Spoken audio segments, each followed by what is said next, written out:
said it after I said I've never seen such hideousness in all my life. I said listen to all this, sir. Yeah, couldn't agree more.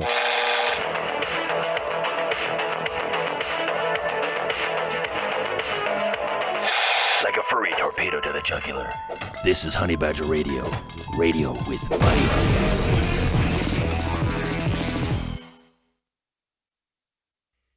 Last week, we introduced the accountability gap, a gender disparity in the degree to which people are held accountable for the impact of their choices on themselves and on others. In many ways, gynocentric society labels men keep the baby. And there's more. It has even been argued under the guise of reproductive rights that women with jobs and incomes do not have access to birth control if their employers are not government forced to pay for insurance that covers, without copay, elective treatments like hormonal drugs, intrauterine devices, and abortifacients. When men's advocates use the term to describe nothing more than men's right to equivalent decisions regarding their fertility and parental responsibility, women's advocates vehemently object. They have treated the topic like a zero-sum game in which any ability men have to control their reproduction takes away from women's control over theirs. In the past, this resulted in Betty Friedan leading a no-male pill protest when the idea of one was being explored. Even today, feminist media writes about male birth control as an attack on women's reproductive control. Some argue that conception should be entirely a woman's decision, even if the man does not want to conceive. Others act as if the use of medical birth control by men would mean women couldn't use theirs anymore, with articles asking whether women can trust men to use hormonal birth control. Why would they have to, when women have access to multiple forms of birth control of their own? The reality is that argument by women's advocates is projection that reveals their interest in retaining for women the ability to conceive without the consent or knowledge of the father. This is further indicated when women's advocates claim that giving men the option of paternal surrender, a legal equivalent to safe haven abandonment, which would absolve a soon-to-be or new father of any child support obligation by permanently terminating his parental rights, would force women to abort or take away their right to retain custody following birth. They defend the broken punitive child support system, which forces parental responsibility on men as a necessity to protect women's so-called right to choose to be mothers, even if they cannot fund that choice themselves. They treat women's single status as evidence of abandonment by a father they deem irresponsible when the mother has control over consent, the risk of conception, carrying to term, and retaining custody. With all of the options women have, this is the direct argument that it is a man's responsibility to fund women's lifestyle choice to become single custodial mothers. In other words, women's advocates are basically defending entrapment pregnancy as a woman's right. Therefore, they can honestly be said to use the term reproductive rights to slap the label rights only for women on not just the right to choose to prevent unplanned reproduction, but also the choice to reproduce with a partner who does not want to reproduce, the choice to walk away from parental responsibility regardless of whether they have reproduced or not, and the ability to do it all on someone else's dollar. Meanwhile, should the father wish to take full parental responsibility and raise his child in his home, he gets a totally different story about custody rights. Should he seek even equally shared custody through the court system, whether post-divorced or as an unwed father, he is at a severe disadvantage, courtesy of legal standards that are in place due to feminist agitation. Not only is he in for a hard fight to get any recognition of his parental rights at all, if he does get equal or primary custody, he will not get the same consideration under child support standards that a woman would. He is presumed responsible for her support. She is not presumed equally responsible for his. A man can make less money than the mother of his child and be assessed a child support obligation. A man can even be assigned primary custody and still be legally obligated to pay child support under some circumstances.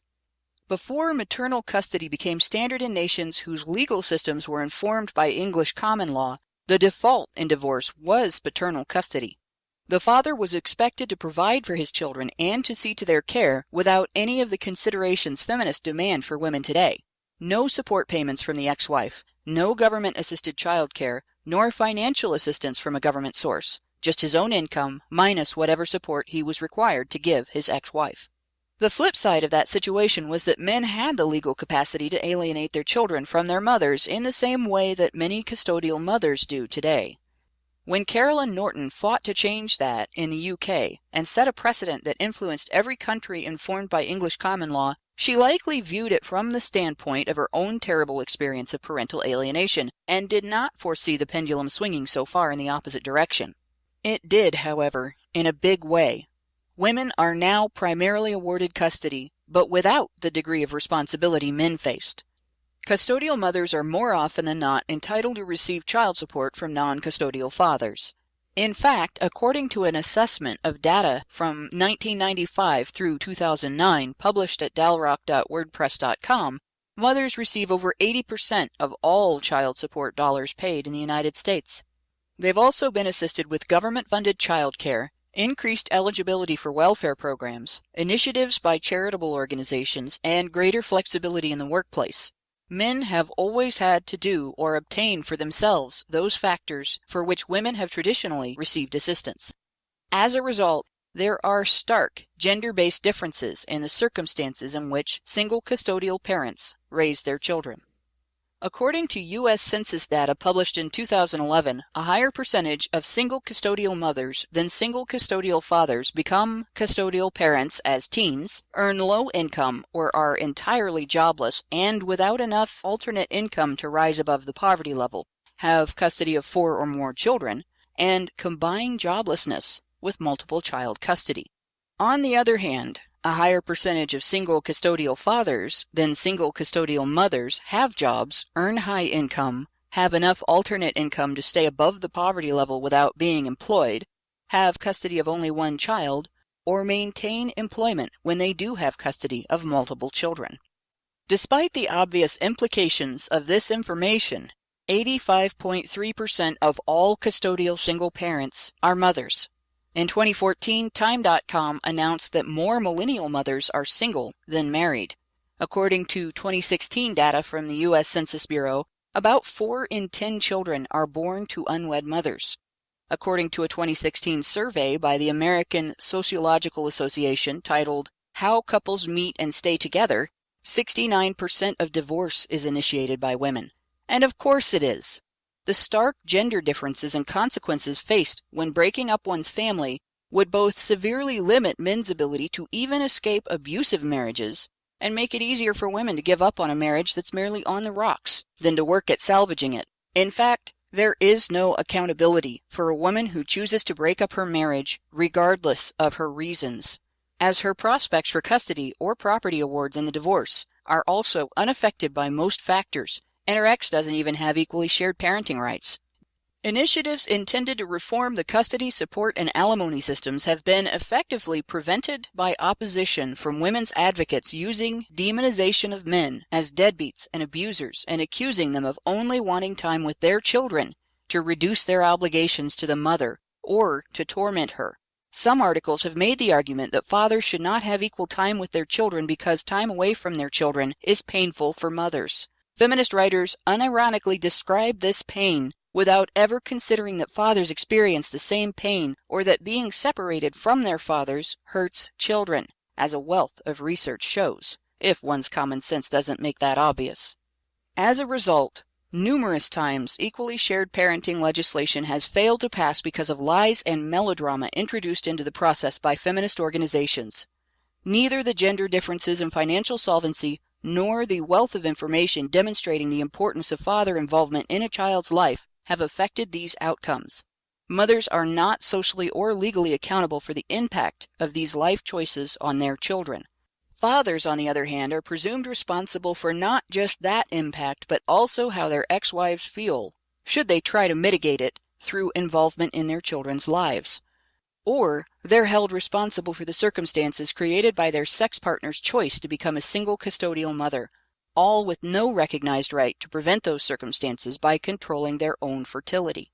The contrast between men's advocates' view of the situation as an inequality in reproductive rights and the accompanying responsibilities versus the gynocentric and feminist view of women as victims of their own choices has made it impossible for the two groups in the gender issues discussion to find common ground on issues of divorce single parenthood, custody, and property division. And in the discussion at large, feminists still have the advantage due to the socially driven accountability gap between the sexes. One individual using the court system to extort another for support following irresponsible lifestyle choices with far-reaching consequences only sounds reasonable to a society in which women are not held to the same accountability standard as men. Ultimately, the people most affected by this particular manifestation of the accountability gap are their children. Is it any wonder that some involved in the greater gender issues discussion have argued that women are, in effect, also children?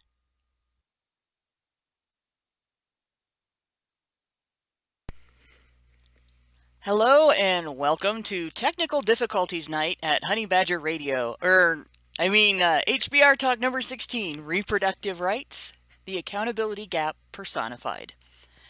If you want to join the chat on YouTube, please go to the Badger Live Streams channel. If YouTube is experiencing platform malfunction syndrome and won't let you listen, we're also on Twitch. And I believe the channel there is actually called Honey Badger Radio as well. Tonight, I'm here with the professor of... There goes my intro. Welcome to Technical Difficulties Night at Honey Badger Radio. It just disappeared. I'm here tonight with two really cool people, and I had a great introduction for them. Yay!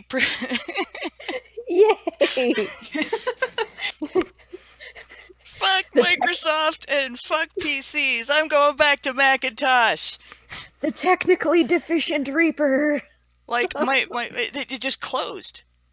Freaking piece of junk. No.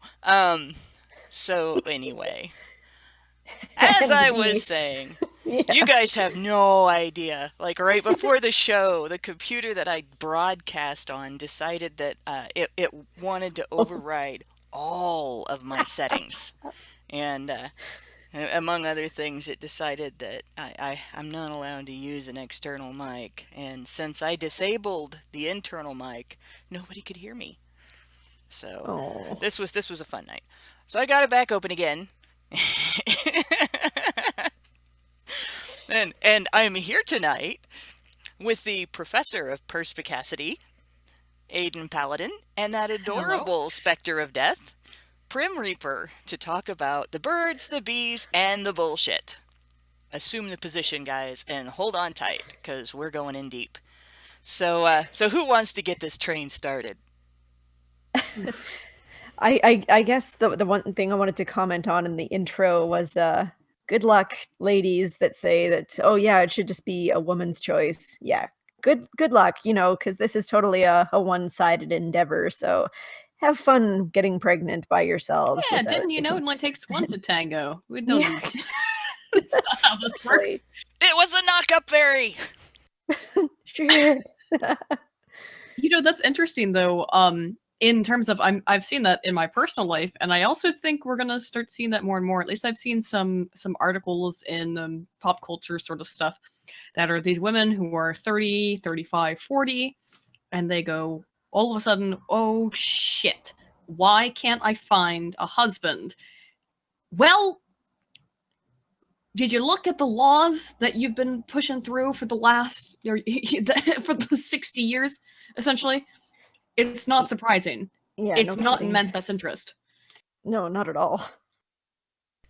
Now, there's been a very long series of laws passed. The first one, obviously, that really had an impact was the tender years doctrine going through, which is what in the United States, and I believe, well, it's basically what was created by Carolyn Norton, and her situation was that, she and her husband were, if I remember right, they were separated, not divorced, and that's part of the reason why he had the degree of power he had.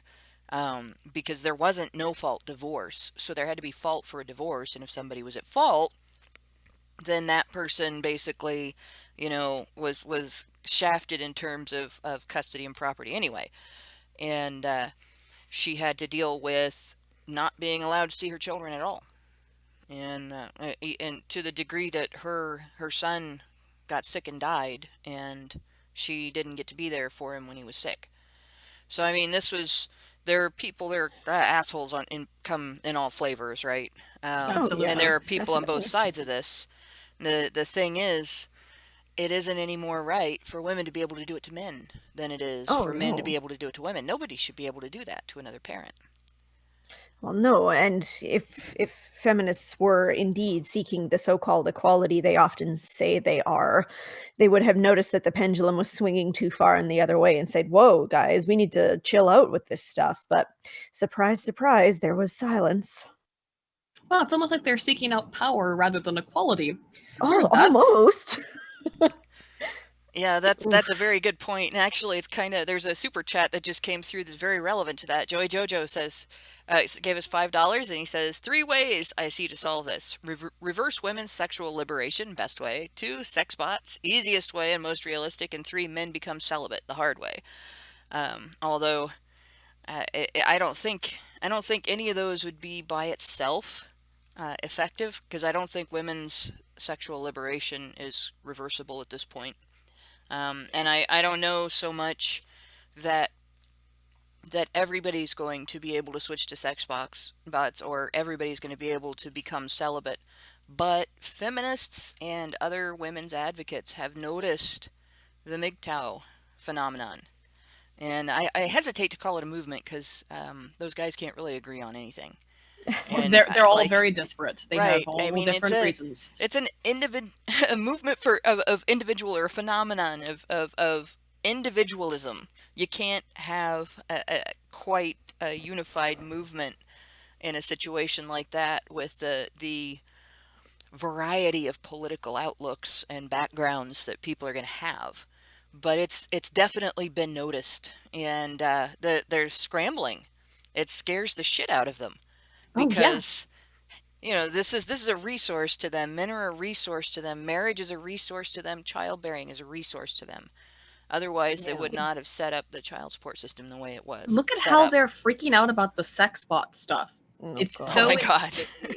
because it look, if you were really a strong, independent woman who don't need no man, why would you be so terrified of the concept of artificial wombs and sex bots? Could it be the fact that you understand on some level that you control men through sexuality? And particularly at this point, given our laws, as we just heard about in detail, that you control men's ability to have any influence over their children and progeny. Yeah. Well, even if this woman supposedly doesn't want no man, she wants the notion that she can go out and get any man anytime she wants. And if all the men are busy with sex bots that aren't a bunch of giant complaining assholes all the time, then she won't have a chance. And then all of a sudden she'll have to either develop a real personality or find some other way to actually interest people, and by then it might be too late, or she'll just have to realize that she's going to get nothing but cats for the rest of her life, and tough weenies for her, I guess, or lack thereof.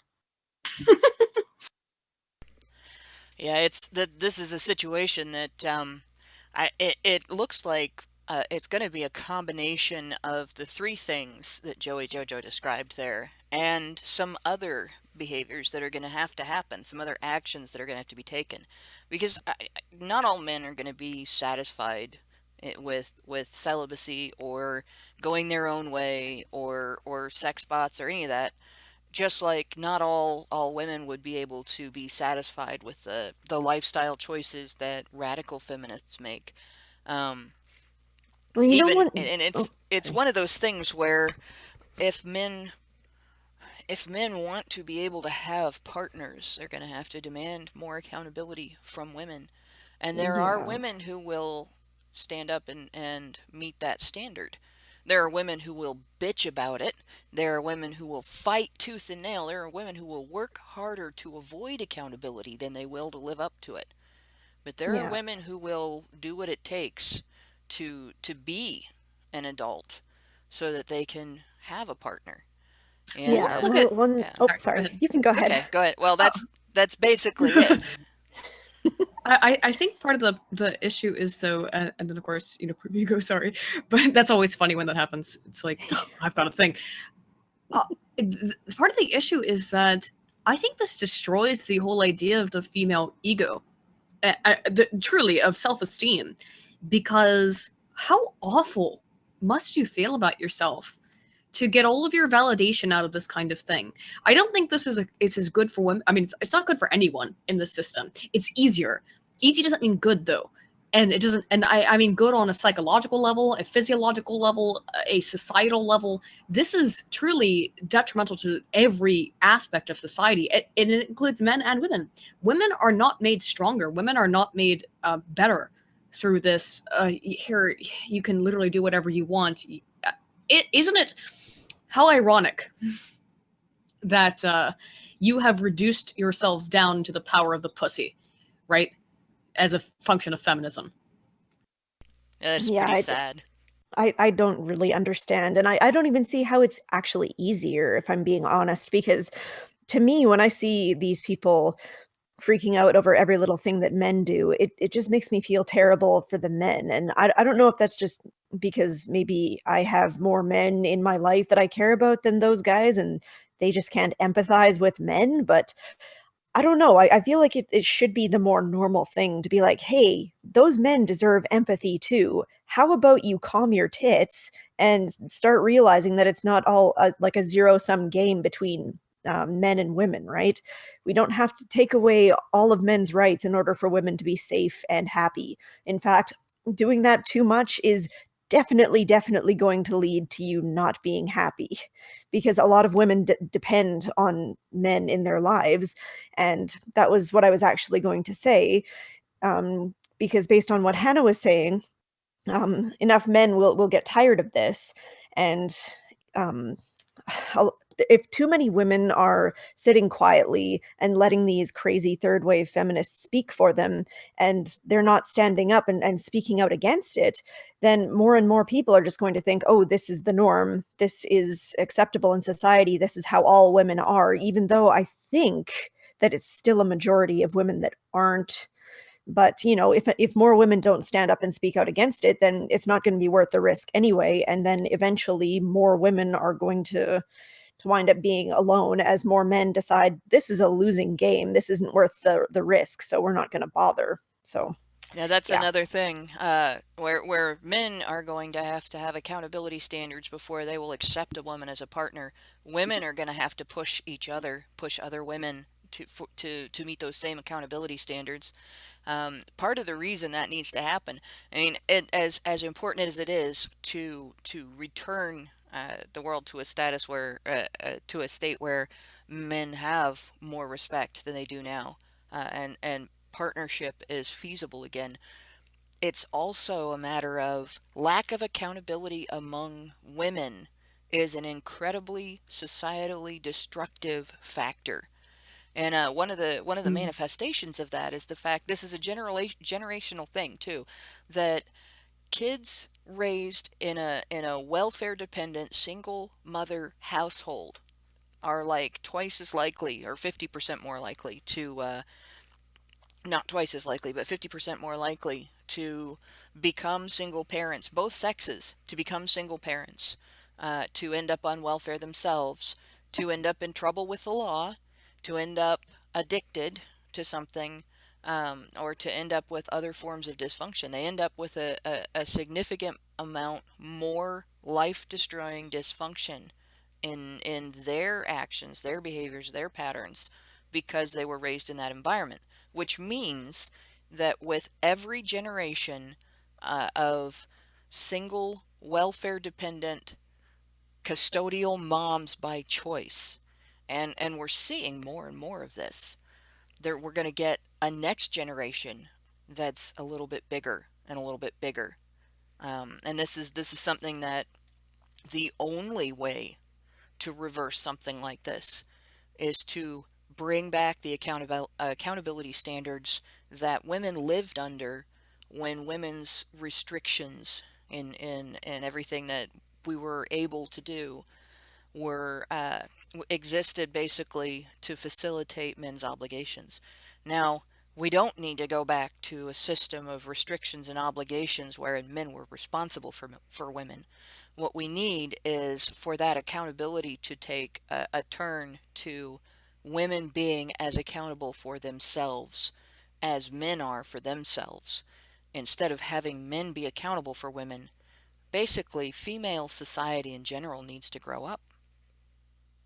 Oh, Well, I there's think, yeah, we're kind of held as children, though. Even women hold each other as children in oh ways in god. society. You know what I mean? Yeah, we've all experienced this. Yes. So there's that female society is sort of perpetually stuck in this at most high school status of a very gossipy, very we can't really be honest about anybody else.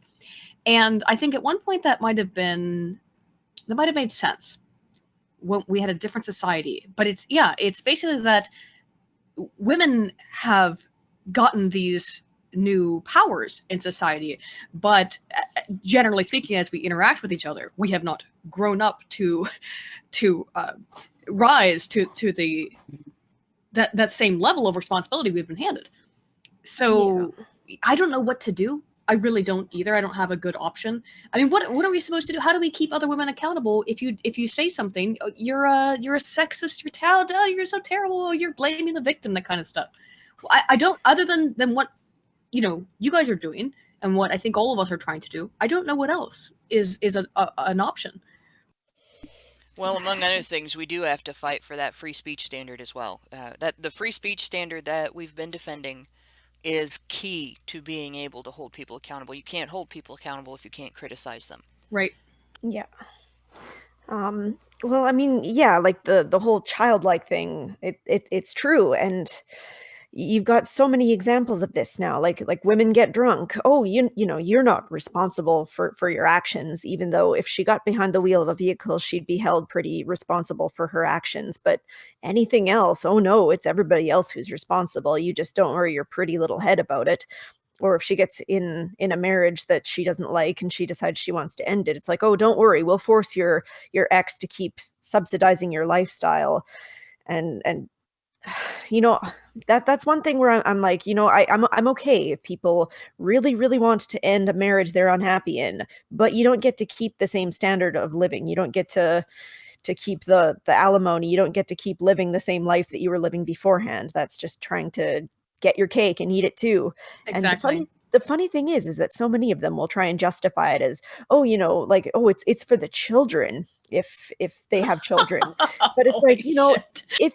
if you want to justify like a certain amount of child support, as long as it can be definitively proven it's being spent on the child, then maybe. But the alimony thing, I think we can all agree that's not being spent on the children. So don't you dare try and justify that and still claim that you're being a responsible human in comparison to your ex-husband. Well, there's solid evidence that the child support system does not exist to provide for children. And the reason I say that is, you know, it might have back in the day when it was common for women to not have to work. And so you would have women who would end up in divorce situations and get custody of their children, and they'd be clueless how to support them. And to me, that was where giving custody to women was, as a default, was a mistake, and that needs to be remedied. But the child support system was basically a band-aid that was slapped on that mistake, and it Yeah. existed prior to that in another form. The old English poor laws had something like this, where if you had a family member, any family member, that ended up in a workhouse and was being supported by the state, um, you basically could be tapped to pay their bills. And if a woman had a child out of wedlock and the father didn't marry her, and she knew who the father was, and she was expected to know who the father was, the state could go after him for child support. So, I mean, those things existed prior, but today, it's very evident that child support is not there for the children, because Well, anytime there's a poverty situation where supposedly the mother is in absolute desperation, the state gives her welfare, but then takes child support from the father and whatever amount the father gets and keeps it. And they don't even need to prove that they're spending it on the child. Like, they don't Well, even have to and have receipts or right, anything like right. that. And then at the same time, if you have a situation where the mother makes more money than the father and they have shared parenting, she doesn't owe him child support. Exactly. So unless he has full custody and there's an unusual situation, women pay less percentage of their income in child support and it is assigned to them less frequently. So if it was really about the children and not about providing for women, it would be standardized, the state would never keep it, and it would not, like, it wouldn't be something that anybody could get out of just because of their gender. Yeah. Well, I mean, and Yeah. we shouldn't have this situation where we're paying child support anyway.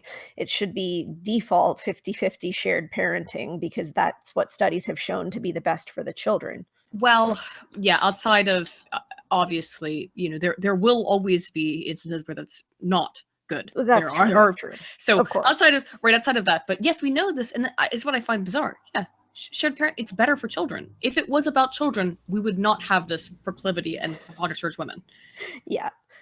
Well, and I will say, with in terms of shared parenting, there should have to be a hearing before before the state takes away, and it should have to be. It shouldn't be a hidden hearing like Child Protective Services does. They shouldn't be able to silence criticism of the states doing that. But you should have to have something along the lines of the beyond a reasonable doubt standard for somebody's parenting before you can sever their parent-child relationship, because first of all, it is extremely damaging to the child to have a parent taken away. And unless that parent is overtly abusive and damaging, you're doing damage. And the second thing is the parents have rights. It's secondary to the children's right to have that parent there, but it is harmful to parents to rip their children away from them. It's hard to be away from your kids. So that standard needs to be set, and it needs to be. That's the other reason why I would say actually that child support, if it was for the children, there would be an equal standard in terms of custody, because it's clearly demonstrated by a wealth of research that involved fathers greatly benefit their children, and in a variety of ways. And I'm sure that if we did research on involved mothers, you'd have the same thing. You can't take one parent away and and have the best outcome for the child. Unless again there's something really wrong with the parent, and that, just like any other type of dysfunction, is the more rare thing. I'm gonna read some super chats. We have Hugolin. I'm gonna butcher your last name here. Delarive, I hope. It gave us $5 Canadian and said, "Have you heard about Bill 151 in Quebec? It's dangerously similar to Title 9."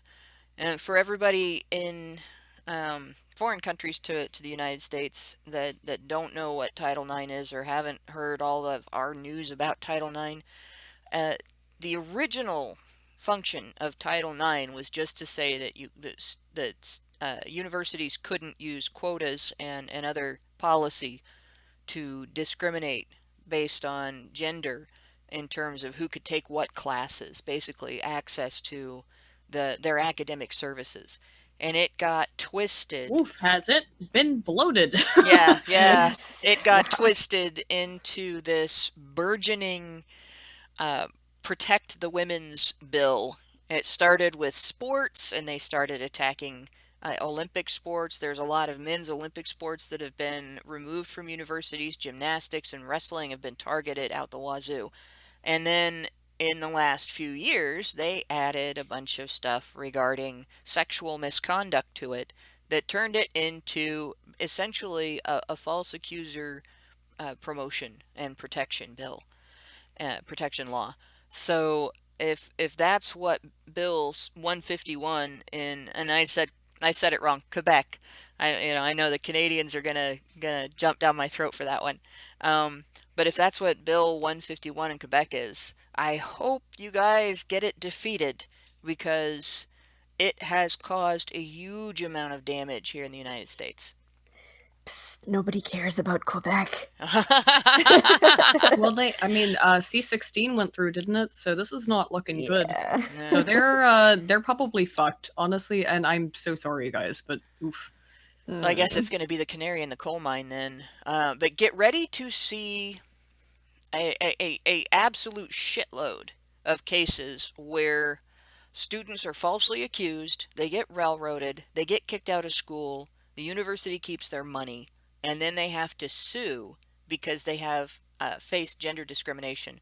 I don't know if you have the same protections in Canada as you do in the United States. If I understand things correctly, you can be discriminated against if you're not part of a protected group, and nobody cares statewide, or statewise, whereas in the United States it has to go both ways. So if a guy can prove that he was mistreated because he was a guy, or that his right to due process was violated because he was a guy, he has a case.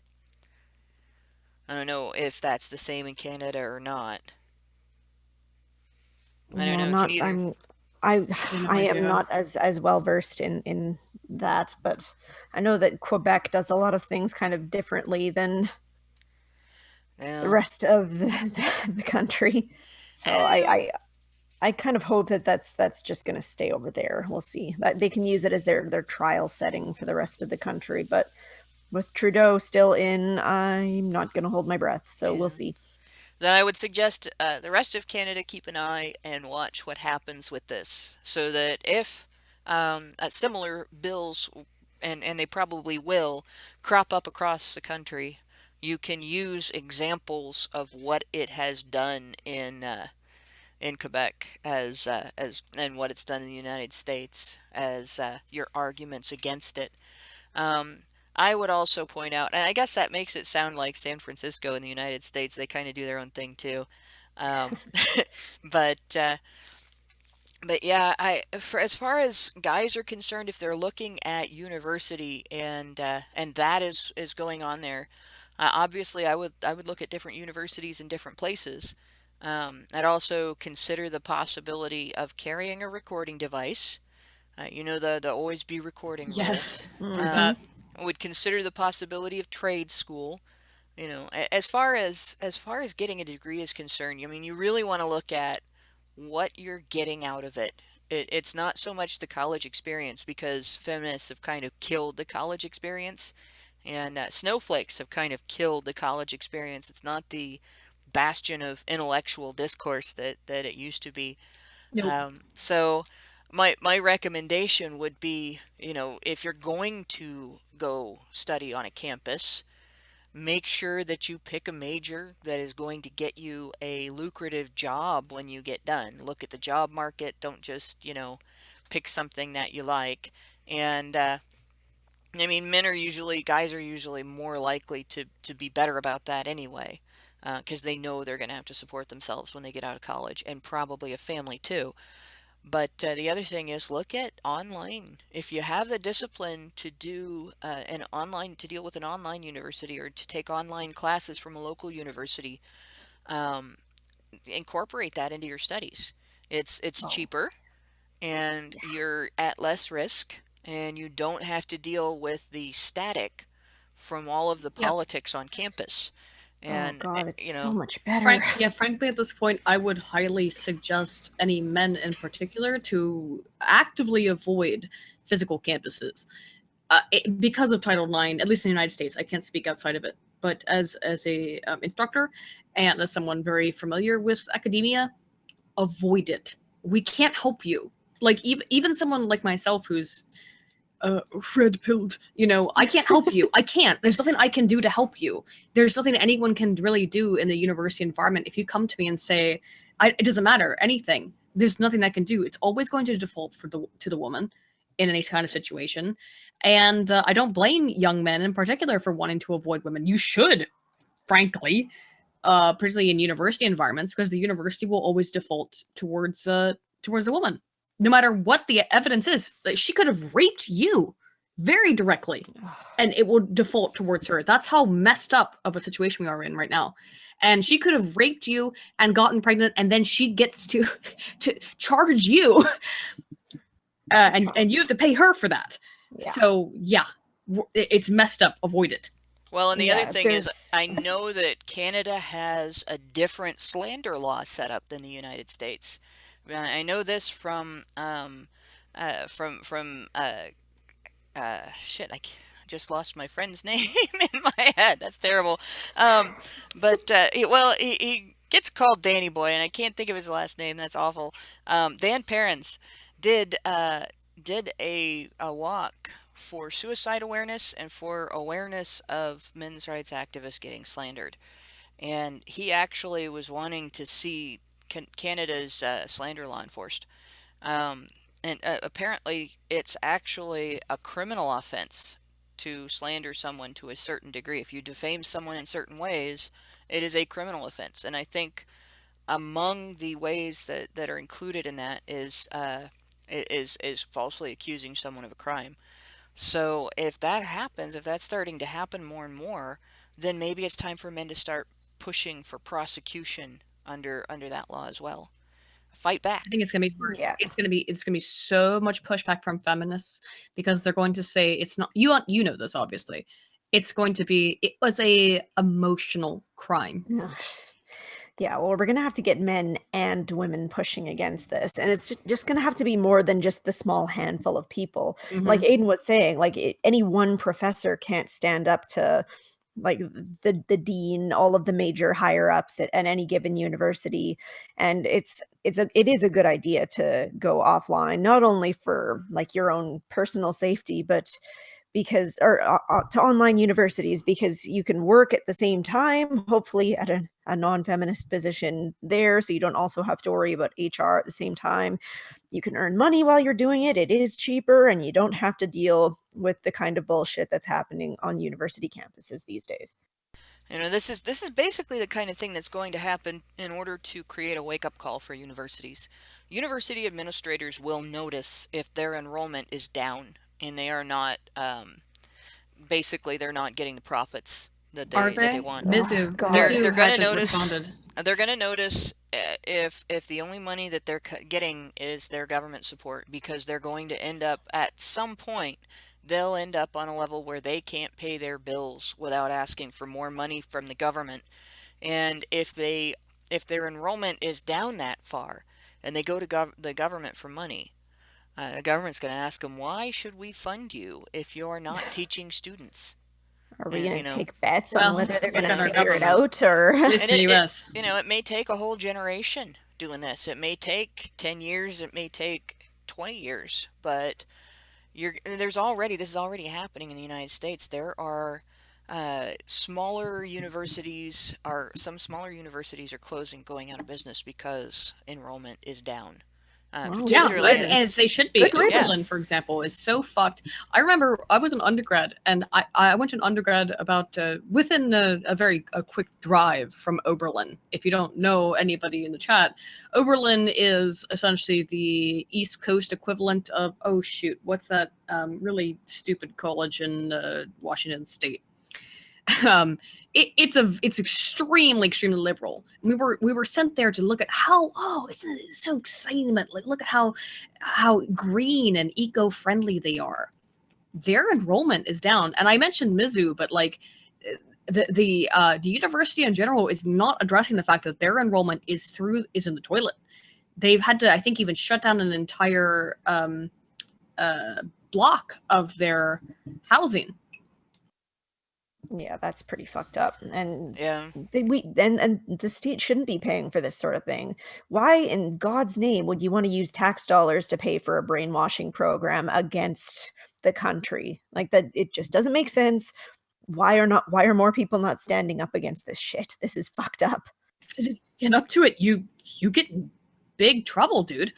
You're a fucking Nazi, essentially, right? I mean, that is it's astounding to me that this word Nazi is being thrown away around the way it is, because it's so dangerous. That it's so dangerous. Yes, they have decided that free speech is Nazi problem. God damn it. You guys know I had to do that. But yeah, this situation, just like any of the situations that we're talking about, part of the solution is going to be look at what is funding the status quo. What's paying for this situation to stay the way that it is right now? And with colleges, I mean, the thing that's paying colleges to stay this way is the fact that students will routinely take out loans and put themselves in hundreds of thousands of dollars of debt that is unerasable, right? And get a degree that doesn't get them a job. And the thing that has to change for that, if you got kids going into university, give them a very serious talk about this. If you're of an age to be going into university, consider this very carefully. If you're going into debt for something, you're making an investment. You have the right to expect that will pay off. And if your Yeah. university's not serving you in terms of giving you a rundown of the job market, making sure that you know how easily or how difficult it's going to be for you to pay off those loans when you get out, it's going to be on you to get that information yourself.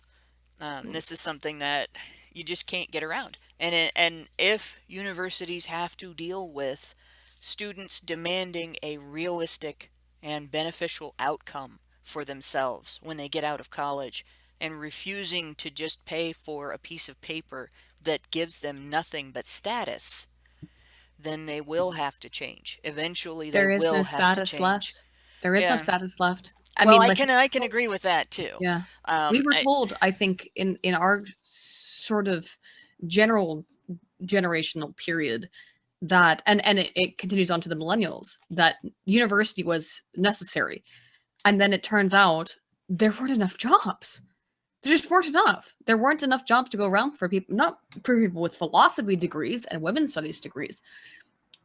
So you're wasting your money and your time, and you're completely correct, Hannah. Do not end up $80,000 in debt for something you cannot find a job for.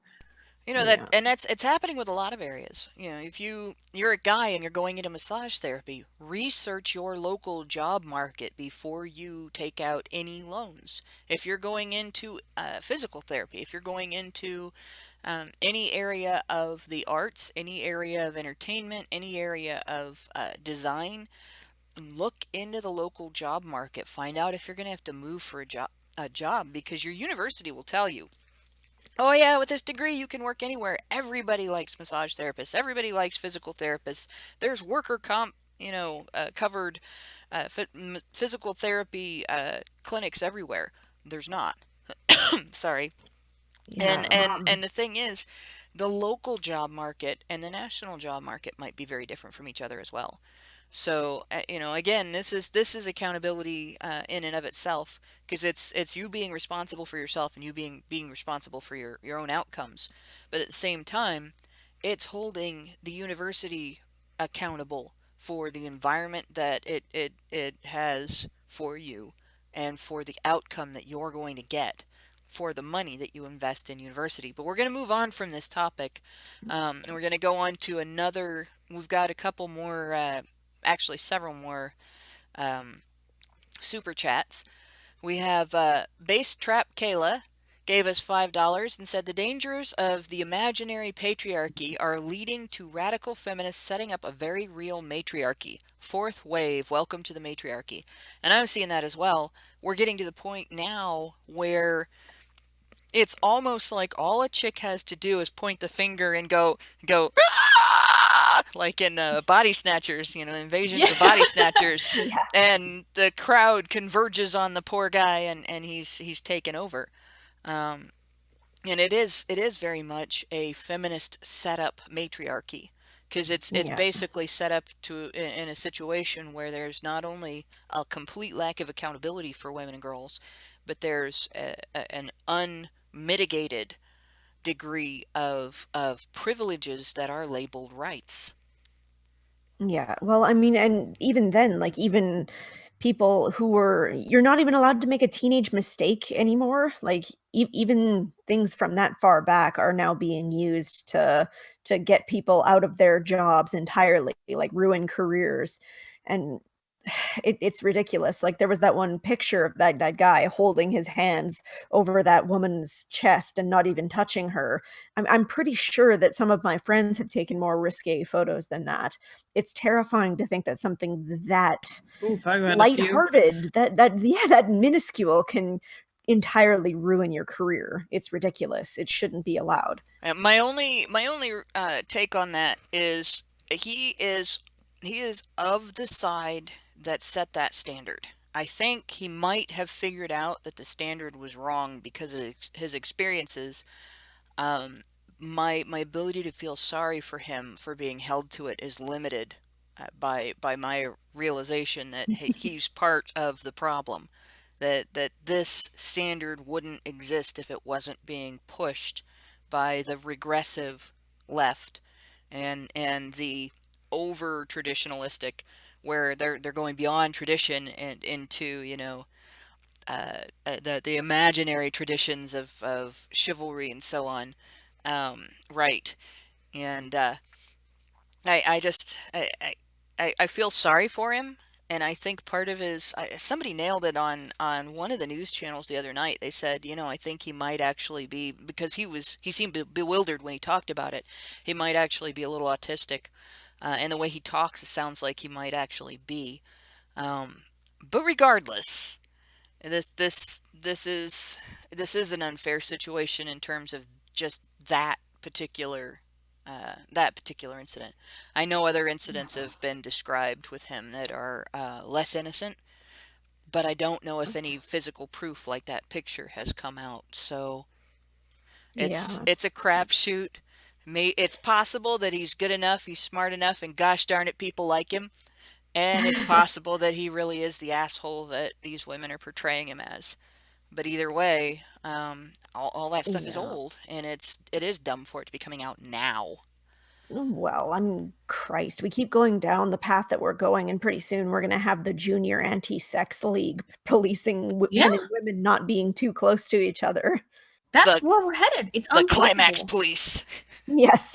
It's unfucking believable. It's I have issues with the concept of horseshoe theory. I don't think it's accurate. But in terms of this sexual revolution thing, we really are going into a horseshoe, in that we go so far down the rabbit hole of the sexual revolution of women, the sexual liberation of women, until women need to be protected by what? Burqas? What do we seriously? I don't know what they want at this point. I'm not. Okay, so we've given women the entire control over sex, because if you impregnate a woman, as we have discussed here, game over, man. Game over. She has total control over your ass. Not only just your ass, but your progeny, your child, who is half you. And yet at the same time, with this sexual assault kind of stuff, women essentially, like, we both have all the control over how we respond to sexuality. But how dare you look at a woman? Because that's rape, right? This is such a bizarre kind of conundrum, and I don't even know what the word would be. It doesn't make any sense to me. Discombobulating, isn't it? That's a good one, yeah. Yeah. Like It just takes the words right out of you. You end up like a confused cat at this point. It's how do we get here, right? How do we get here? Well, we got here because people figured out that demonizing men and using women as proxy victims was very lucrative. There's a lot of money in it. If you look up the amount of grants that go to organizations for the protection of women's sexuality, I wouldn't Google search it exactly that way, but check out just various terms related to that. Terms related to motherhood, single motherhood, terms related to college co-eds, women on campus, terms related to battered women's shelters, terms related to abortion services, terms related to charity services for mothers, and so on, you'll find there's a huge amount of money in female victimhood and in portraying women as victims of their own choices and blaming men as perpetrators of the victimhood of women's own choices. So, I mean, that's basically It's why even this worse has than that. happened. It's even worse than that. It's even like I mean, now that's terrible. That yeah, well, obviously, women can't be responsible because this is what we were talking about, energy prem, which is that the women as children thing. But we're all very well aware of, for example, the difference between, let's say, breast cancer awareness month versus is there a testicular cancer awareness month? Yeah, Are there any things like this? No, not No really. Shave Movember, but Yeah. actually feminists have criticized No Shave Movember as if it takes away from female cancer awareness. Oh, I'm so sorry. Yeah, Oh, I'm so like shocked. yeah, more men die from testicular and prostate cancers than women die from breast cancer because there have been such great advances in breast cancer research, and that's good that it's not good that more men are dying, but it's good that the deaths that are associated with breast cancer have reduced that much. That's a great thing, and it should be celebrated. Absolutely. Yes, it But should. Oh, definitely. but the idea that pointing that out and saying, all right, now we need to do the same thing with these cancers, it makes it a competition is just absolutely insane. Like we're on a roll with breast cancer. Things are getting better, and there is continued research and there's continued funding. That's great. It helps both sexes. 1 out of 6 breast cancer patients are men. Yeah, Um, absolutely. but the same thing needs to happen for other cancers. The same thing needs to happen for brain cancer. The same thing needs to happen for colon cancer. We also I'm haven't reduced personally, I'm more likely to get colon cancer than breast cancer because of my family history. Should I ignore colon cancer because it's not a female cancer? Well, I think that's the whole thing too, is that we don't even you're correct, 1 in 6 men get breast cancer, and there's still a stigma there that if you're a man, you get breast cancer, there's a problem with that, or you're sort of outside of the norm. But I mean, this is a complete tangent on all of this. But I think that on some level, as has been discussed many times on this channel and, in everything you guys talk about, is that it is such a focus on women. Even like the men who get breast cancer, are they involved in these breast cancer pink marches? No. I mean, they might be, but like, are they considered? Does anybody give a shit about? Do you think that like the vast majority of people who go out there and buy pink products during breast cancer awareness month, that they give a shit about men? No, they're thinking about women. And we've talked about this many times, that there is this preoccupation with women, and it's partially evolutionary, and that the human race, as any species probably does, has a little bit of a proclivity to focus upon women because we are the bearer of children. But we have fucked up so badly by going on and making women the focus of everything. This is where all this comes from. It doesn't come out of, I think, a bad place, though, is what I believe the emphasis need be. This doesn't come out of a bad place, even from the women who are benefiting out of it. Men and women who focus on women's rights, or what they think are women's rights. Also, obviously, there's a lot of disparity there. They're doing it really out of an evolutionary reason. Does that make sense? Oh yeah. I mean, evolutionary psychology kind of talks about that. We are the bottleneck for production, so that are treated as, I guess, more evolutionally important, because one man can impregnate several different women, but when a woman gets pregnant, they're stuck pregnant for 9 months, and they can only get pregnant with one child. So I understand the biological reasons why. That doesn't mean, I mean, like, we're an intelligent species. We should work to fight against that, and we don't have to focus on the reproduction anymore as much as, say, other animals that really don't focus on anything else. We can focus Absolutely. on we can focus on the fact that men are human beings and they deserve, like, equal respect, equal caring as women do. I think that's a very good way to explain it. We've had sort of our social experiment for a century, maybe 2 centuries, of focusing on one gender's rights, and it has been catastrophic. It has been Yes. absolutely catastrophic. And Yeah. what we should take away from that, what we should learn from that is, like, we do have an understanding of human rights. We have an understanding of basically the right to not be interfered with unless you're interfering with someone else in an unjust way. And that's basically what all human rights kind of trace back to.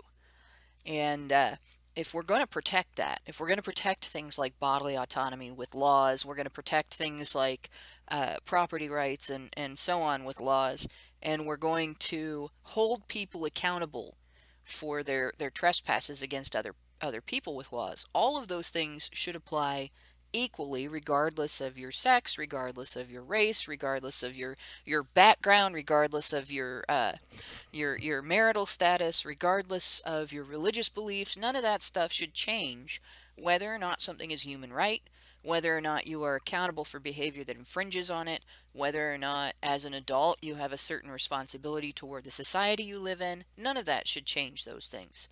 And in order to do that, in the long run, we're going to have to stop focusing on gender related uh, discussions. It's going to have to be about rights, not about superficial demographic considerations. And we'll get to that point, but it's going to be a hard fight because we are in that situation where we're sort of becoming self-aware as a species in terms of our instincts have done these things to us, and following our instincts has led us to this place, and now we have to be aware of the functional versus dysfunctional manifestations of those instincts and sort it out and consciously choose to only allow functional manifestations. I'm going to go through a couple more super chats. We have Christian Rodriguez give us $5 and says, I enjoy what you ladies are doing. I hope you keep on the fight for equal rights. And I think we're all enthusiastic enough that all of us are, and riled up enough that all of us are in this for the long haul. I mean, I'm going to have my fists up until this is done, and there isn't anything to fight for anymore. Uh, and Joey Jojo gives us $5 and says, I don't look at, talk to, or walk near women. I only talk to women if they speak to me first. I try everything not to be accused. And this is happening more and more, I will say, with people. I've noticed that it's not just the men going their own way phenomenon. There's also like the Japanese grass-eating men phenomenon, which is similar but not the same. As there's some differences there, and Mm. shoot, I can't think of what it's called, but there's Hikikomori. the younger generation that is not moving out of their parents' houses, and they don't go get jobs, and Yeah, they don't go to university. Hikiko. It's yeah, Hikikomori. and that's happening as well. And I'm seeing some aspects of that here in the United States where people are withdrawing socially because of the environment that they're dealing with, and it doesn't necessarily fully protect you. You have to be ready to fight back, and you have to be ready to defend yourself, because there are situations where women have picked people off of Facebook and claimed that that was the father of their child. And if the guy doesn't get the notification because the state sent it to his previous residence, he's on the hook if he's in California or some other states.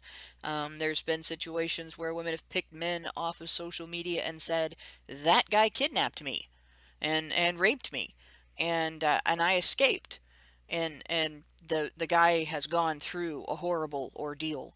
There are situations where girls have claimed things happened to them, that because like they've been very vague and given vague descriptions of who they say did it and so on, that basically put guys through ordeals of being investigated for crimes because they vaguely meet the vague description.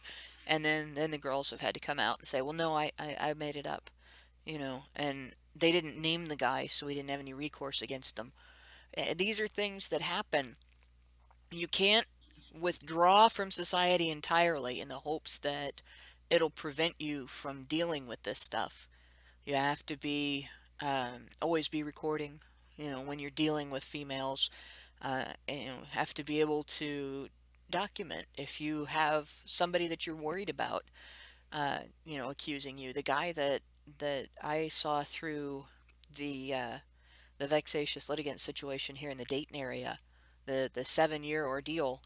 The thing that saved his butt over and over again was that his whereabouts and his activities were fully documented. He was able to go into court anytime and prove at any time of any day what he was doing and where he was and who he was with. And that prevented his ex from being able to say that he was somewhere else doing something else to her. And it's a rotten situation, but that's the first thing that needs to happen. And the second thing that needs to happen is when these incidents continue to happen where some chick lies and gets proved to have lied in court, there needs to be a social push. Men and women need to push for this, that there has to be accountability. She can't be exempt from prosecution for crimes like filing a false police report, lying to a police officer during an investigation, committing perjury in a court of law, filing false paperwork in court, frivolous protection order abuse. These things, you can get prosecuted for doing these things under any other circumstance. You should be able to get prosecuted for doing these things under the circumstance wherein you're lying about being beaten or raped. That's just the bottom line. And once we push for that, and once we get to a point where there isn't an exemption, there isn't a pussy pass for lying to the state and wasting the state's resources and putting some guy through hell, that's what will make it safer for you, Joey Jojo. That's when you'll be able to know you're not as likely to get falsely accused. Because if you can prove she lied, she's in deep shit. The last one I have here, I think I missed one. The last one I have here is Frenchinator 2. Frenchinator 2 says, yeah, at VCU I just read the student conduct and I concluded not dating women on the campus. I conclude not dating women on the campus. There was chalk saying domestic violence is violence against women. Facepalm. And that's the situation. What happens to women matters on campus, and what happens to men gets ignored. Yep. Well, if you talk about helping men, that's clearly sexist, as we all know.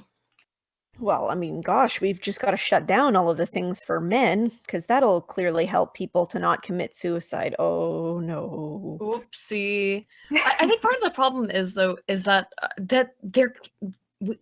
we should have started out with this, but this is super messed up because this doesn't just hurt men, right? This hurts men and women equally. Women just, they don't appear to be aware of how it hurts them, at least not yet. They will be. It's why, again, they hate the sex bots, the feminists, I should say. Yes. They will realize how this will hurt them. It's happening already. Yeah. But this is not good for anyone involved in the system. Well, no. And I mean, like, there are the particularly aware women who are speaking out against it, but there are still a lot of, I guess we could call them normies, who are completely unaware of what's going on. and more are just starting to be like, where have all the good men gone? And I don't think that a lot of them can remain oblivious for too long. People are going to start having to speak out about this more and more and challenge this bullshit. Yeah, it's going to be difficult to ignore it, I think, very soon, because what are you going to do? The fact of the matter is that, well, you have used your pussies in order to control men. You have said, here is my puss. This allows me to control your life completely by controlling your ability to reproduce. And what we find in response is men said, nope, guess what? Nope, won't do it. I don't want anything to do with you. I'm going to go my own way, for example. Again, we've talked about how the MGTOW sort of thing is very disparate. There's all sorts of people involved in it for all different kinds of reasons. Why? But look at women. Look at how fucking the average woman is furious at the concept of MGTOW, at how it's how disgusting, how awful that men just say, hey, I would really prefer if I didn't get dicked over by the law in this case. I think that's going to gain momentum, and it's not, as we know, it's bad for men and for women, and it's going to start reaching the mainstream. I don't think there's any question about that. No, it's definitely started reaching the mainstream, it's funny because you get people now, like I've seen this on social media and I've seen it in person, that are really aware of the issues, and they'll say the same types of things that we have pointed out. A lot of times they'll say them in a more moderate sounding way. They haven't been doing this for 10 years or 15 years or 20 years. There's men's rights activists that have been doing this for 30 or more years. And you get very frustrated, and some of us become caustic and short-spoken sometimes when we have to deal with idiots. By the way, don't call anybody an idiot on Twitter, especially not if they call you a bitch and a cunt, because you're not allowed to respond to that if the person calls you that and you're a men's rights activist. You get put in Twitter jail for 12 hours. But no, that just happened to me this week. I got put in Twitter jail for 12 hours for responding to a person that called me a bitch and a cunt by calling her an idiot. But anyway, well, only one of those terms is actually offensive. Idiots, clearly yes, worse. Clearly the worst. But yeah, I've noticed that there is an awareness that people are getting fucked over, and that it's almost entirely men. I've noticed that there is an awareness that fathers are being separated from their families, from their children. I've noticed that there is an awareness that the burden of supporting our society as a whole is, and by whole I mean money pit, is falling on men, because more and more women are opting to be non-working single custodial mothers every year, every generation. And so people are starting to wake up to this, and they're starting to get antsy about it. They're seeing it happen to the men in their own lives, and they're upset about that. And they're starting to become more receptive to the idea that there needs to be legal reform, which is a great thing. The more we can get normies to understand that a large part of the problem is that the law facilitates and even directs the discrimination that men are facing, and that discrimination hurts everybody, the more likely we are to actually get that reform through. More likely, especially, that we are to see fathers' rights protected. And if we start seeing fathers' rights protected, and fathers are able to raise their children to be more accountable people, we will start seeing a generational change over the course of, the next 20 years or 30 years with other laws as well. Oh, I sure hope so. Same. Yeah, I think that, though, it is going to happen where some women, not all, some women, they are seeing it now, but I don't think there's obviously a minority, of which we are in, but it needs to expand. And there is a large there is a large portion of women, I'm not gonna say majority, but there's a large portion of women who are starting to see, wow, I can't get a husband. I can't get boyfriend to seriously engage with me. And they're seeing this now, and that's why we're seeing these women who are 30, 35 and can't find a man to lock down. Now they could go to a sperm bank, but they can't find a man to lock down, and then they kill themselves. Well, why do you think that is? You created a system. I mean, not you personally. I feel bad. I feel terrible for these women in some way, but like, your feminist system created this, where I don't blame any man for avoiding women like the plague at this point.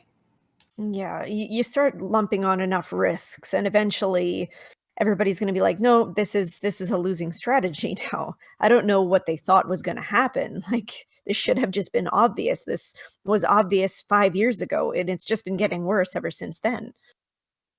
And Frank Bullet pointed this out as well in the chat, which is that we even have women who will sue men for child support who are sperm donors. Yeah.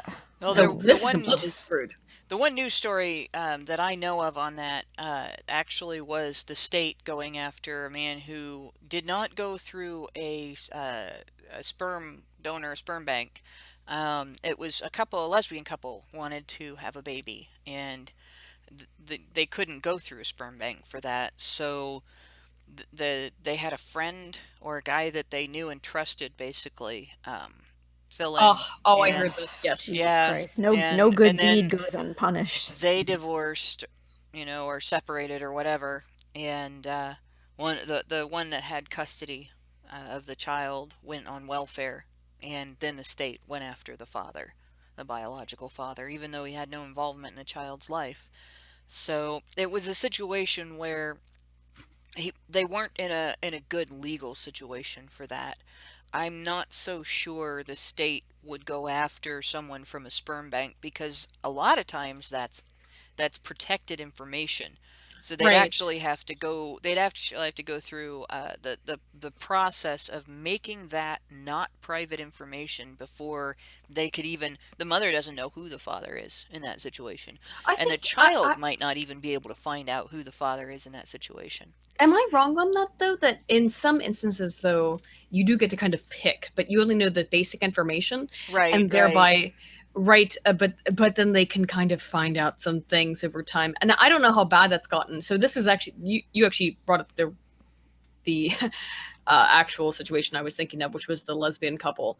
However, isn't that at risk right now? That even being a sperm donor could potentially land you. I mean, well, we know, as you all know, that a child, a boy who was raped by a teacher, was made responsible for his own rape that produced a child. Actually, there's been numerous circumstances, and I have seen one story where the father was as young as 11 years old. I can't find it anymore. Jesus Christ. I can't find that one anymore. If I remember right, it was an 11-year-old and an older teenager who was babysitting and took advantage of the kid that she was babysitting. But there are several stories out there of 13-year-old boys who have become fathers and at some point had child support assessed against them, child support obligations assessed against them that include all the way back to birth, meaning that at 13 or 14 years old, when they're legally they don't have the right to get a job, right? They can get maybe a paper route, but they can't get a real job. What are they going to do? Take the guy's paper route money for child support? And the state is a lot of times the entity responsible for going after them, because the mother gets custody after getting out of jail, and because she was convicted of a sex crime, she can't get a job, and so she goes on welfare. And my thinking is the solution to that is if you are convicted of as an adult creating a pregnancy with someone who's too young to get a job, then and you're convicted of doing that, you shouldn't be able to have custody. Yeah, well, yeah, no kidding. Yeah. That should be a no-brainer. This child would be better off with foster parents than with this crazy. Yeah. Not even go down that road. It's just I'm not going to go down the whole road of age of consent laws. I will say that I do agree with the Romeo and Juliet standard, No. but it seems unreasonable to me when you see an 18-year-old getting convicted of having sex with their 17-year-old significant other because their birthday has passed and now they're 18 and all of a sudden it's illegal, when they were doing it last week and they were both Sure, 17 and absolutely. it's not. Yeah, of course. But 11 years old, 13 years old, and an adult, I'm sorry, but if you don't know better than that, there's something significantly wrong with you and you do belong in jail. And I don't care whether you're 18 or 80, it's the same. We find this all the time, though, as well. This is a whole nother issue that's, again, we don't really need to start getting into because it's an entirely different issue outside of the one that we're discussing. Right. Women don't go to jail when they molest children very often, or at least not for a long period of time now, do they? But this is all of the same problem in that women are given a sort of free pass. Yes, a free pass. We're given a higher status in civilization and society that is silly and has clearly wound it up in the issue and the series of issues that we're now dealing with. Yeah. Well, I mean, she's just a woman, right? Like, we're just woman. a little babby. Yeah, we can't. She's not responsible. No. There's even been people arguing. I've even seen arguments that the boy seduced the adult. Like, you have to be kidding me. That's so disgusting. 11-year-olds. 13-year-olds, 11-year-olds are not seductive. They're goofy kids, okay? That kid's got game. This is definitely not, but that's in any case, fucking disturbing. Have you ever met an 11-year-old? I raised one. Well, I know, but I mean, like, it was sort of redundant or a generalized question. Like, have you ever been around an 11-year-old? They're not particularly sexual. No. They're kids, and girls still have cooties at that age. Yeah, gross. Well, hell, I remember my son and his friends, my middle kid, my younger stepdaughter, got a phone that she could put apps on for the first time, when they were younger. And I think these boys were about 11 years old, and they had this thing on there called Talking Carl. And anything that you said to it, it would say back in a ridiculous cartoony voice. And of course, they ended up creating a story of Spider-Man ending up dying a slimy, boogery death. And I was like, this is the epitome of 11-year-old boyness, okay? It was great. It was great to sit and listen to and a lot of fun, but I just cannot imagine anybody. But that's adorable. Like, that's thinking that it's so different. Yes. We can say this age group that would condemn Spider-Man to slimy, stinky, boogery death is more accountable under the law and in the eyes of society than a 30-year-old woman with a degree who is certified to teach them. And yet they're still pushing down this road, and they're thinking that this is clearly going to end well for really women, gross. right? Yeah, this is really gross, really disgusting, and I also don't understand the fucking point of it. I mean, I understand the point. The point is to make women rulers. It's to make us so that we're unquestionably the rulers of society. And it was right. I don't remember who said it now in the super chat. This is a matriarchy that they are quickly headed toward. That we are quickly headed toward. Women can't be questioned. Women can rape 11-year-old boys. I'm sorry, that's rape without question. That is absolutely rape. And now it's like, oh, well, he is a man, patriarchy, thereby he seduced her. Are you serious? But we're seriously having these kinds of arguments right now. This is disturbing on levels that are upsetting, I mean, there's many things that are upsetting about this, but to say this, it gives you the willies, doesn't it? Children. Oh, it is. It does, because it means that there is nothing left. What is left that women cannot control in the society right now? What is left? What don't we control? Honestly, I'm pretty sure we're to a point where we have everything. There isn't really. I don't know. Well, we don't control fully the military. Thank God, yet. And I hopefully with the dysfunction that has happened with the sexual violence issues in the military and the fraternization issues, hopefully that is enough of a wake-up call to military leadership that they will not let women have control of the military. And this is something that there's that stupid common belief that if women ran things, the world would be more peaceful. Look back in history. Women who run nations are bigger warmongers than men who run Look nations. at Queen Victoria. Yeah, Huh? How about that? because they don't have to. They never had to go into war with the troops. They weren't like kings that would ride into battle with their troops. They sat in their castles on their cushy little chair and sent the men. So they didn't have to risk anything. And because they were queen and they were beloved and so on, they didn't even face the same criticism for it. So yeah, don't think for a minute that if women ran the world, we might be dealing with a war every time PMS clashes with PMS. Oh You my know, it god. just you never know. But Yeah, I'm gonna read and a couple more super okay, chats because we're getting close to where it's gonna coming be up on time the end. to end the show. So and this is a really good point. Frenchinator 2 gave us $5 and says, "Where have all the good men gone? The good men are there, but you don't want them." And that's another point. And this is another accountability issue that goes straight to the problem of why are there so many single moms?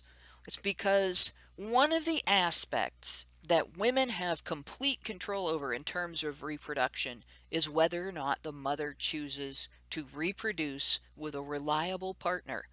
And there is no accountability for a woman who chooses to reproduce with a partner that she can already tell is not reliable. He's just a lot of fun. And that's women seem to have, especially younger girls, the guy that is a little crazy, the guy that is bigger and stronger, the guy that is a little more aggressive, the guy that they think is the alpha, but he might Yeah. really just be a train wreck, the male version of a train wreck. And it's being attracted to train wrecks. It's not necessarily unnatural or abnormal, but choosing to reproduce with a train wreck, there's got to be some accountability for that. Men who Oh choose to yeah. reproduce with train wrecks end up in deep shit. Well, Girls who plus, choose to like, reproduce with train wrecks ought to at least be treated like they made a bad decision, and they need to oh do some yeah. work to deal with that. Well, and you've got like examples of women wanting to stay with these bad boy types and have babies with them, and if they can't convince him to commit or to have the children willingly, then they'll trick him, and then they'll act all surprised when all of a sudden he decides to disappear. It's Oof, where there's so much research on that, on dominance theory. Oh my God, there's so much. I don't even know where to start. But well, continuing with the there's a super chats. whole Yeah, yeah, it's a whole. This is the whole thing. That is its entire conversation. That's all I'm gonna say. Yeah, that we're probably not going to get into that. Yeah. Upcoming. I mean, when I talked about doing the accountability series, there's a few different topics that I want to visit. I want to do one on the differences in accountability in terms of criminal court, the differences in accountability in terms of what constitutes sexual violence and partner violence. The difference in accountability in self-support. We did talk about the supposed wage gap, and sort of the supposed pink tax goes into that as well. But I think we've kind of talked tonight. We've kind of talked this topic to death. I've got one more super chat that I'm going to read though. Panic by Numbers gave us $5 and said, I really appreciate HBR for the broadcasts. You're intelligent and overall awesome. P.S. I'm waiting for an adjustable personality Emma Watson sex bot. And first of all, adjustable personality is Yeah. very important. Well, first of all, thank you very much for the compliment. Second, Yeah. Emma Watson is a kid. She is an adjustable personality individual. When I was her age, I was awful. I will just say that now. Like, people that knew me when I was in my 20s, especially my early 20s, could come out and shock the shit out of you guys with regard to my behavior back then, because I was, in all senses of the word except chronological and physical, a child. I didn't have to be responsible for myself, and I went through a period of just being a dumbass. I had my head far enough up my ass that I could see my own tonsils. So I look at Emma Watson. She's gone to university. She's been in the academic environment. She's been encapsulated in the Hollywood environment. She's had been heavily influenced by, God, I can't think of the author's name now. That's awful. Yeah, I'm dealing with being short on sleep tonight. But yeah, J.K. Rowling. She's been, had the influence of J.K. Rowling. She may grow up. It's possible for her to grow up. She's still got plenty of time to do that. And if she ever becomes a mom, that might change her entirely. Oh, it might really. It's almost like that changes a lot of women. Yeah, you do a lot of times as a girl, you discover that you're going to be responsible for an entire person. Well, especially if they that's have helpless. a son. Yeah, Then they can usually get a little bit more empathy after that. Well, and I think you get a dose of testosterone when you carry a son, because things changed for me that indicated a dose of testosterone. We'll just say that. In any case, she may be an adjustable personality individual already. So don't give up hope. Just don't hold your breath on that. But aside from that, I would like to, say we're going to end the show. I think we're pretty much done for the night. So I'm going to end with my usual shill. Here at Honey Badger Radio, we've been labeled guilty of wrongthink, and as such, we're on the wrong side of YouTube. If you don't want to wake up one morning and find yourself unable to find our content because our channels have been incarcerated, go to badgerfeed.com. We've moved to a digest format for podcasting, so if you're listening to this in an audio format and you want to be able to continue to follow our uncut live streams, you will also find those at badgerfeed.com. So just go to badgerfeed.com, man. It's where the cool kids are. And to all the cool kids listening tonight, to my co-hosts, and to everyone who helps make Honey Badger live streams happen, thank you and good night.